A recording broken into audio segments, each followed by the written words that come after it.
He laughed when he said it. Financial advice, waitress. Like it was the funniest thing in the world. He didn't know who I used to be, the company I built, the empire my son's fraud destroyed, the name I lost. I looked at his papers, smiled, and told him the truth. You'll be bankrupt in 6 months. He laughed again. But the next morning, 6 a.m. sharp, he was at my door. If you're watching this, subscribe and let me know where you're watching from. Let me take you back to how this all started. I still remember the day my life collapsed, not with fire or scandal, but with a signature. My own son's signature. I was once the CEO of Silver Ridge Investments, a name that used to command respect across the city. For 20 years, I built that company from the ground up. Numbers were my language, risk was my rhythm. I trained my son, Ethan, to someday take my place, to carry my legacy with pride. But pride was exactly what destroyed us.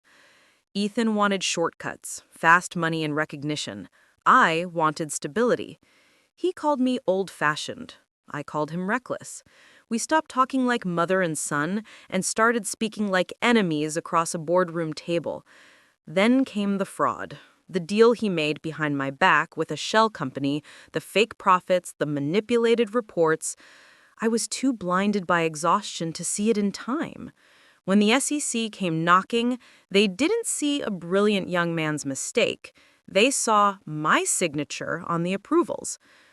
I took the blame.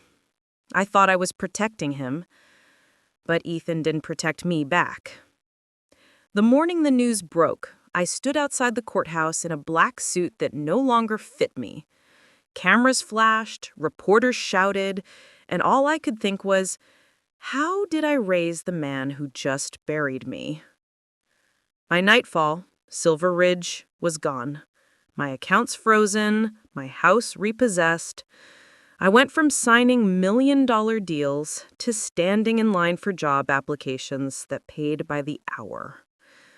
6 months later, I found myself in a diner on the edge of downtown, Maggie's Place, where the coffee was cheap and the tips unpredictable. I wore an apron instead of Armani. My name tag said Ellen.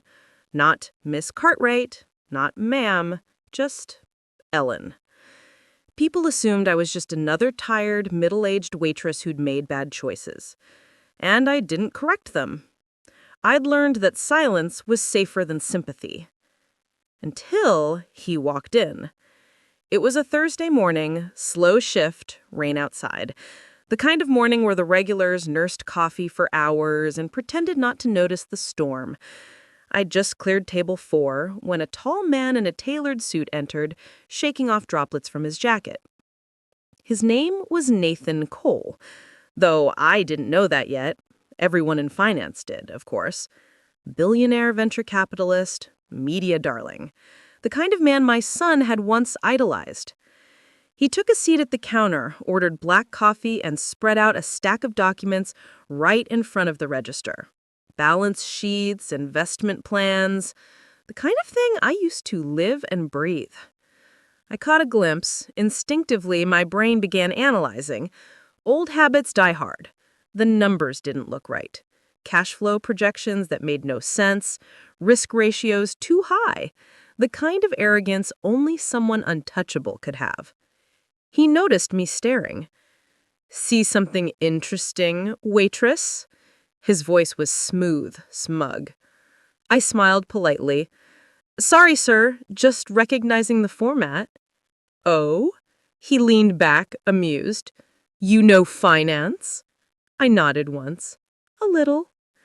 That's when he smirked, that same smirk I'd seen on boardrooms full of men who thought I was lucky to be in the room. He waved at the papers and said, half laughing, "Then give me your financial advice, waitress." He said waitress like it was a punchline. His friends at the next table chuckled. I don't know what came over me, but something in me refused to shrink that day. I walked over, looked at the first page of his projections, then the second, and said quietly, "You'll be bankrupt in 6 months." The laughter stopped. For a moment, the only sound was the rain hitting the window. Then he leaned forward, eyes narrowing. "What did you just say?" "I said," I repeated calmly, "if you keep ignoring your debt ratio and those derivative losses, you'll be bankrupt in 6 months." He stared at me, not angry, but intrigued, the way a predator studies prey that just bared its teeth. Then he laughed again, louder this time. "Well, thank you for the prediction, Miss Ellen." "Ellen," he repeated, tasting the name like it was a joke. "Maybe I'll see you in 6 months then." He tossed a $100 bill on the counter and left. The other waitresses whispered. I went back to pouring coffee. But inside, my heart was pounding, not from fear, but from something I hadn't felt in years. Purpose. That night, I couldn't sleep. I saw his balance sheets every time I closed my eyes. Numbers, patterns, loopholes. He wasn't just arrogant. He was in real trouble. And then at 6:04 the next morning, someone knocked on my apartment door. I opened it half asleep, and there he was.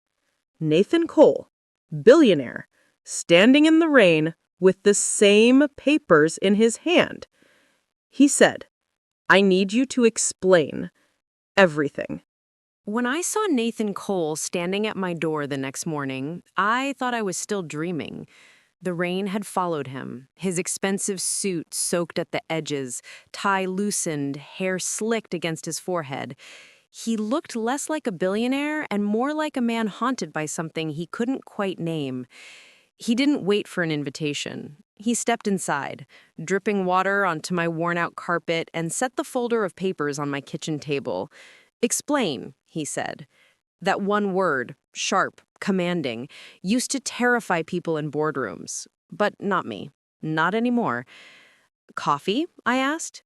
He blinked, thrown off by the question. "What?" "I'm not explaining anything until I've had coffee," I said, walking to the counter. "You want one?" After a beat, he nodded. We sat across from each other, the billionaire and the waitress, with 2 chipped mugs between us. The irony wasn't lost on either of us. He said, "Start with this. You said I'd be bankrupt in 6 months. Why?" I took a sip of my coffee, then pointed to a column of numbers. "This," I said, tapping the printout, "isn't cash flow. It's wishful thinking. Whoever built this model assumes your debt will refinance automatically. It won't. The market's shifting. You're exposed." He frowned. "My analysts are feeding you what you want to hear," I interrupted, "not what you need to know." He leaned back in his chair, eyes scanning my face. I could tell he wasn't used to being interrupted, especially not by someone in an apron that smelled faintly of burnt espresso and dish soap. "Who are you really, Ellen?" he asked finally. "Because I've had a dozen consultants look at this. None of them caught that." I smiled faintly. Just someone who's seen numbers destroy people before. That wasn't enough for him, of course. Men like Nathan Cole don't stop until they have every answer, every secret. But I wasn't ready to hand mine over yet. He left that morning with a look of suspicion mixed with fascination. I assumed that was the last I'd see of him. I was wrong. 3 days later, he showed up at the diner. No entourage, no friends, just him sitting at table 3, tapping his pen against a notebook. When I walked over, he said, "I took your advice." "Oh," I asked. He said, "I called an emergency meeting, fired 2 analysts, hired an auditor." He paused. "You were right. They'd been covering losses, millions." His tone wasn't angry. It was impressed, almost amused. So, he continued, "How would you fix it?" "I wouldn't," I said. "You've built your empire on blind trust. Tear it down first." He laughed under his breath. "You sound like you've done that before." Maybe I have. That day, he stayed for 2 hours, asked questions, listened, wrote notes. It was strange seeing a man like him actually listen. By the time he left, the lunch crowd had come and gone. He handed me his card before walking out. Nathan Cole, Cole Holdings. He said, "If you ever get tired of waitressing, call me."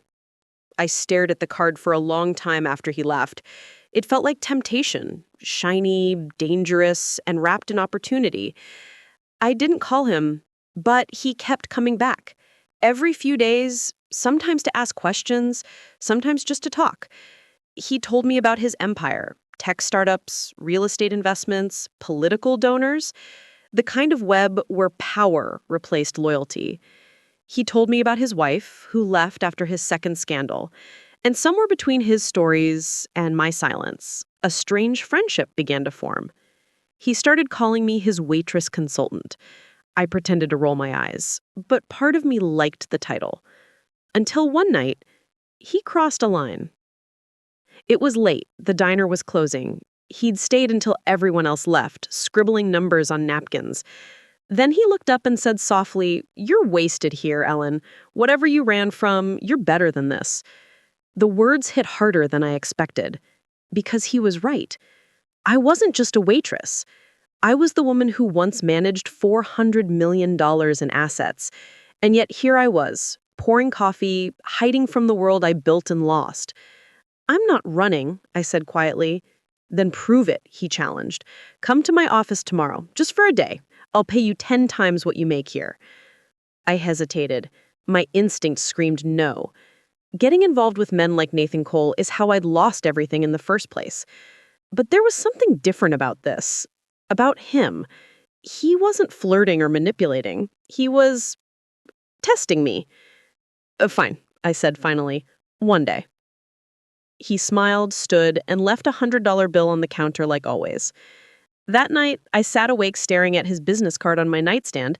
The name Nathan Cole seemed to glow in the darkness, a reminder of everything I used to be. The next morning, I walked into his office. The marble floors, the glass walls, the quiet hum of power, all of it came rushing back. I felt like a ghost walking through my past life. Nathan greeted me at the elevator. "Ellen," he said, grinning, "let's see what you can really do." He led me into a conference room filled with men in suits.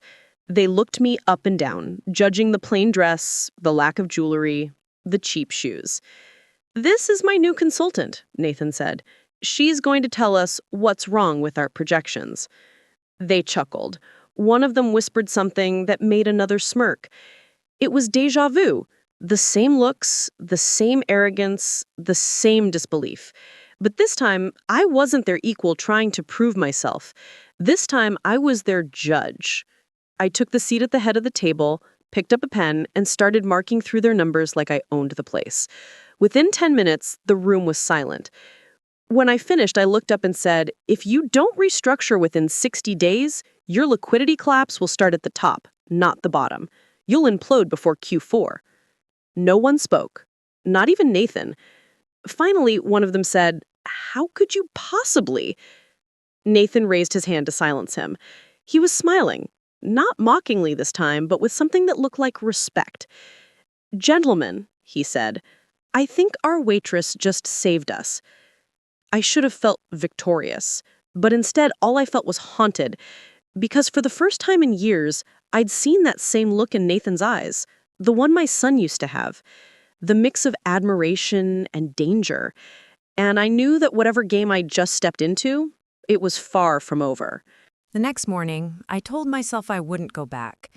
I told myself it was just one day, one favor, one glimpse of the world I'd left behind. But by 9 a.m., I was standing outside Nathan Cole's office again, wearing the only decent blazer I had left, the one that somehow survived the collapse of my life. His assistant looked me up and down, clearly unimpressed. "Mr. Cole's expecting you," she said, her tone sharp enough to slice marble. Nathan greeted me with a smile that looked too relaxed to be genuine. "Morning, Ellen. Hope you're ready." "For what?" I asked.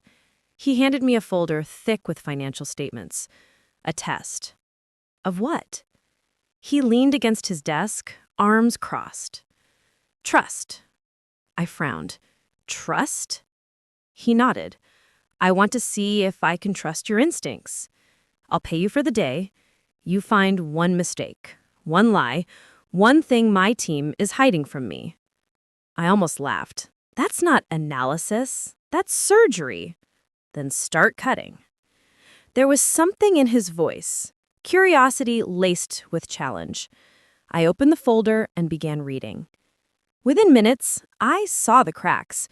They were small, subtle, adjustments buried deep in logistics budgets, invisible to anyone not looking for deceit.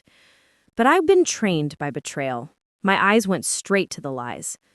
By noon, I'd marked the file with red ink like blood.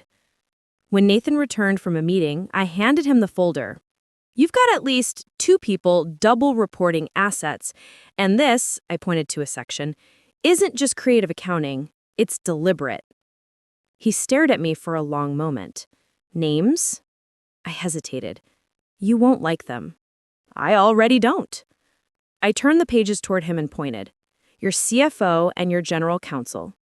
He blinked, once, twice, then exhaled slowly. You're sure? As sure as I was about your bankruptcy timeline. Nathan sat down heavily, his hands gripping the edge of the desk. For the first time since I'd met him, he didn't look powerful. He looked human. He trusted them for years, he murmured. I said nothing. I knew that kind of pain too well. The pain of realizing loyalty is just leverage in disguise. Finally, he looked up.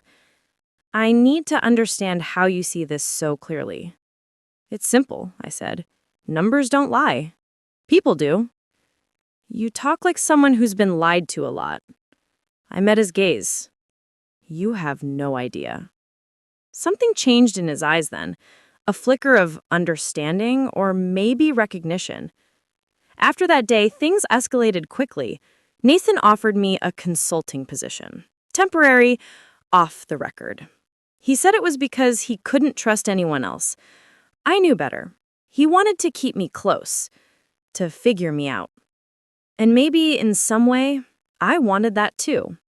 He gave me an office, small, windowless, tucked behind the executive floor. I liked it that way, quiet, anonymous. For 2 weeks, I worked like I used to, analyzing, correcting, rebuilding. Every late-night spreadsheet felt like reclaiming a piece of the woman I'd buried when my company fell.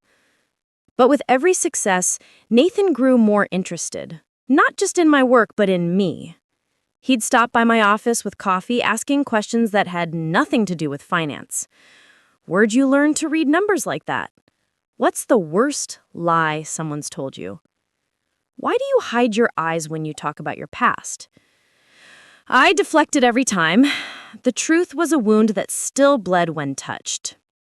One evening, as I packed my bag, he said quietly, "You remind me of someone." "Who?" He said, "My mother. She built a business from nothing. Taught me everything. But when my father died, she sold it all. Said power wasn't worth losing herself over." I froze. For the first time, I saw something fragile behind the sharp lines of his face. Grief, regret, maybe even fear. "What happened to her?" I asked. "She walked away," he said. "Never looked back." The room fell silent. I wanted to tell him that I understood, that sometimes walking away is the only way to survive. But I didn't. Instead, I asked, "And what about you, Nathan? What's worth losing everything for?" He smiled faintly. "Ask me again when I've lost it." That night, I couldn't sleep. I kept replaying that conversation, wondering why his story felt so painfully close to mine. The next morning, I arrived at the office to find chaos. Nathan's door was shut, voices raised behind it. His assistant rushed past me, flustered. "What's happening?" I asked. She said, "Internal audit. He's firing people." By noon, 3 executives were escorted out by security. Nathan called me in after. He was calm again. Too calm. "You were right. They were bleeding the company dry. You just saved me tens of millions of dollars." "I didn't do it for you," I said quietly. "I know. You did it because you hate watching people destroy what they built." I froze. That sentence, word for word, is what I told Ethan, my son, years ago. "Where did you hear that?" I whispered. Nathan frowned. "What?"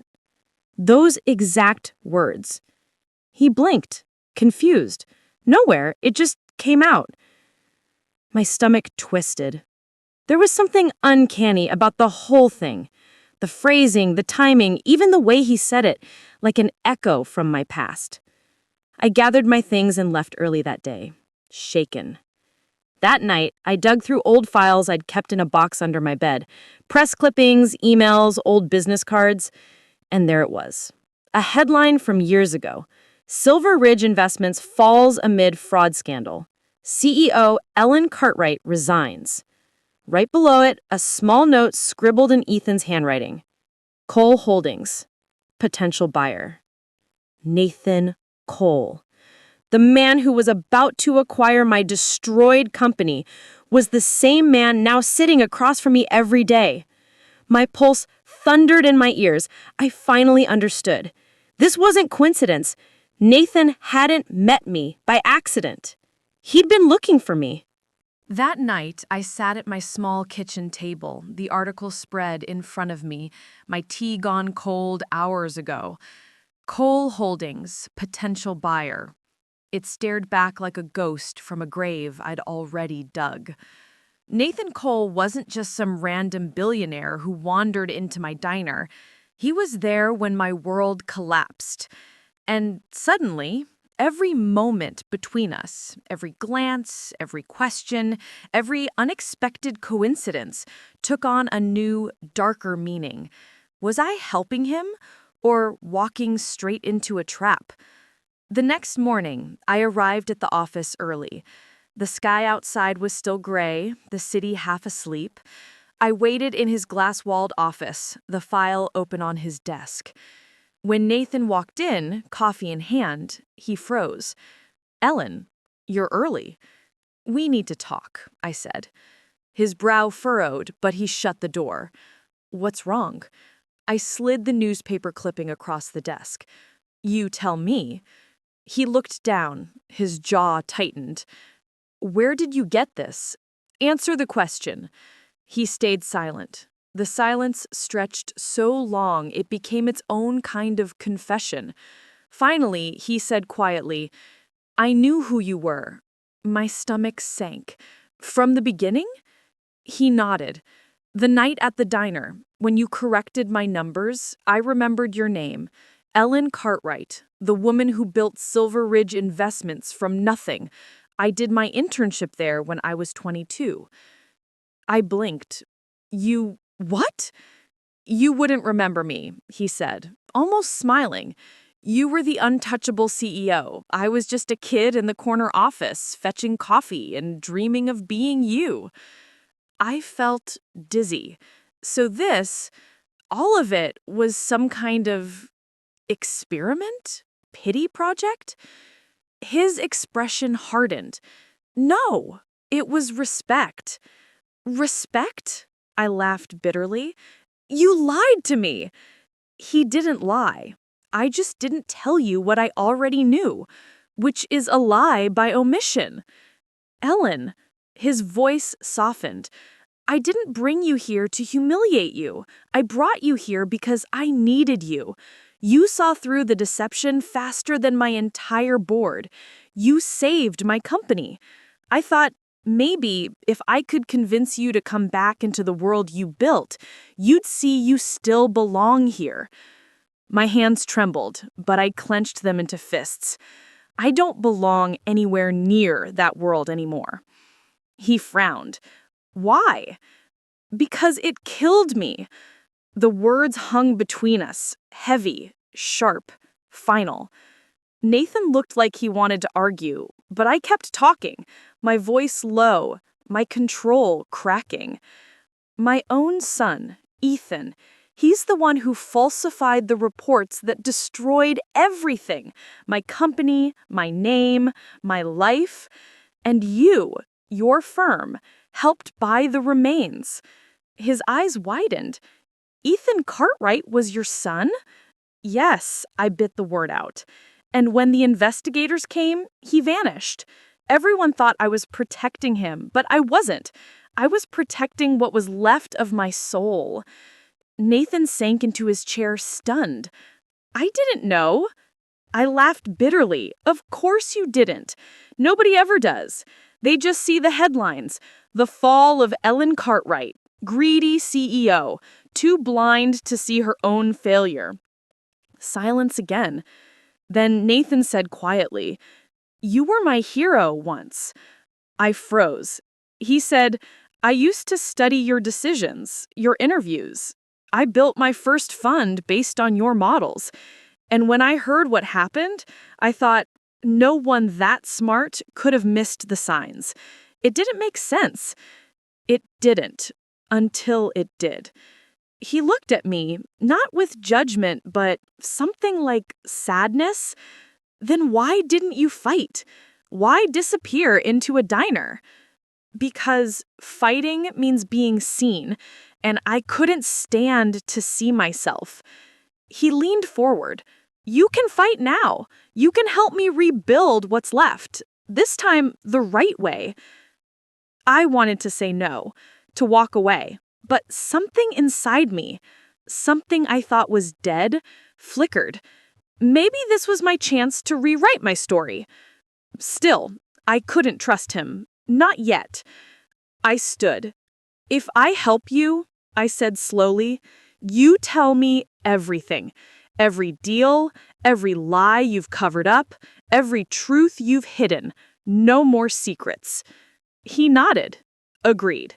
"But if I even suspect you're playing me," I met his eyes, "I'll burn your empire to the ground."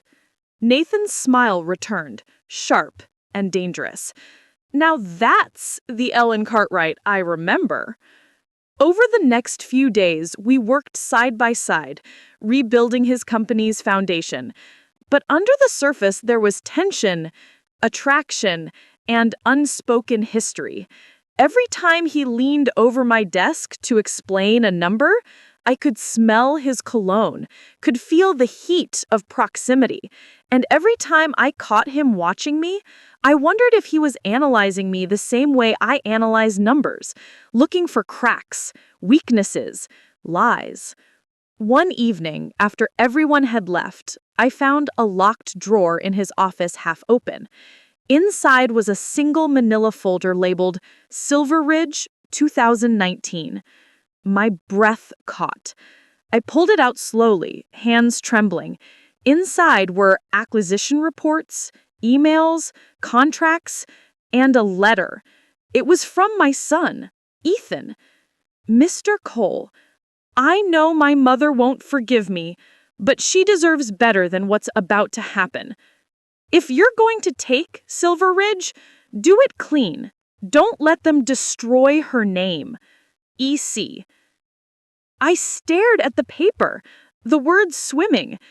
He had tried to protect me. I didn't hear Nathan walk in until he spoke.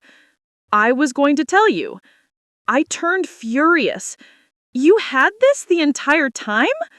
"Yes." "And you said nothing?" "Because I didn't know how. Because I thought you hated him. Because—" He stopped himself. "Because I thought if you read that letter, you'd leave." Tears blurred my vision. "You don't get to decide what I do with my pain." He stepped closer. "I wasn't protecting him. I was protecting you." I met his eyes, my voice shaking. "Then you failed." And I walked out, again. But this time, I wasn't running from my past. I was walking towards it. I didn't sleep that night. The letter burned in my hands long after I left Nathan's office. My son's handwriting, the same looping script he'd used to write grocery lists when he was little, kept replaying in my head. He'd tried to protect me. All this time, I thought he'd sold me out, but he'd been trying to warn me. By sunrise, I knew what I had to do. I went back to the diner, stripped off my blazer, and tied my old apron around my waist. The hum of the coffee machine and the clatter of dishes grounded me. I needed clarity before I went back to that world. When Nathan's car pulled up outside around noon, I didn't even look up. He came in, ordered black coffee like he always did the first day we met, but this time his eyes were tired. "You weren't answering your phone." I had nothing left to say, I told him. He took a sip, grimacing at the bitterness. I deserve that. No, you deserve honesty. He set the cup down. Then be honest. So I was. I'm not coming back to your company, but I am coming for it. He blinked. What? You built your empire on the ruins of mine, I said. You think helping me now makes us even? It doesn't. You still own what was mine. His expression darkened. Silver Ridge doesn't even exist anymore. Oh, it does. You just renamed it. I slid a folder across the counter. Inside were copies of his company filings, trademarks, and a quiet little LLC I'd set up 2 weeks earlier under a forgotten clause that allowed original founders to reclaim dormant subsidiaries. I didn't rebuild your empire, Nathan, I said softly. I rebuilt mine. For a long time, he said nothing. Then slowly he started to smile. You really are something, Ellen Cartwright. No, I'm someone again. That afternoon, I went to the board meeting he'd scheduled, a meeting meant to announce his restructuring plan. The same executives who once laughed me out of my own company were sitting there, whispering about the Waitress consultant. I walked in wearing the same red silk blouse I wore the day my company launched 15 years ago. Poetic symmetry. Nathan stood at the head of the table. When he saw me, his voice caught for a split second. Miss Cartwright. I met his eyes. Mr. Cole. He gestured to a seat beside him, but I stayed standing. Before we begin, I said, I'd like to make an announcement. The room quieted. As of this morning, I continued, the dormant division you listed as Cole Legacy Holdings is no longer under your control. Its assets, including the patents, the research, and yes, the Silver Ridge trademark, have been legally reclaimed by its founder. Murmurs erupted. Nathan, CFO, new, nervous, flipped through papers, face draining of color. He's right. She owns it now. Nathan didn't move. He just looked at me with something between awe and resignation. This isn't revenge, I said to the room. This is correction. And for the first time in years, I smiled, a small, sharp smile that felt like freedom. After the meeting, Nathan followed me to the elevator. So that's it? You take it back and walk away? I turned to him. You once asked me what was worth losing everything for. He nodded slowly. I said, the truth. The elevator doors slid open and I stepped inside. Before they closed, I added quietly, and for what it's worth, you helped me find it. Weeks passed. Silver Ridge Investments re-emerged under a new name, Cartwright Reclaimed. We specialized in restoring bankrupt companies destroyed by corruption, helping people rebuild what they'd lost. Sometimes Nathan would send a message through his assistant, offering partnership. I never replied. Some stories don't need sequels, they need silence. But one evening, a letter arrived at my apartment. No signature, just a sentence written in that familiar looping handwriting. I saw what you did, Mom. I'm proud of you. I pressed the paper to my heart. For the first time in years, the past stopped feeling like a wound. It felt like a scar, something earned. And as I looked out at the city lights, I whispered the only truth that mattered. Never underestimate the woman you tried to break. In the end, revenge isn't about destruction, it's about restoration. Ellen Cartwright didn't just reclaim her company, she reclaimed herself. If you believe strength isn't about power, but about rising again, hit like, share her story, and subscribe for more tales where justice wears red silk.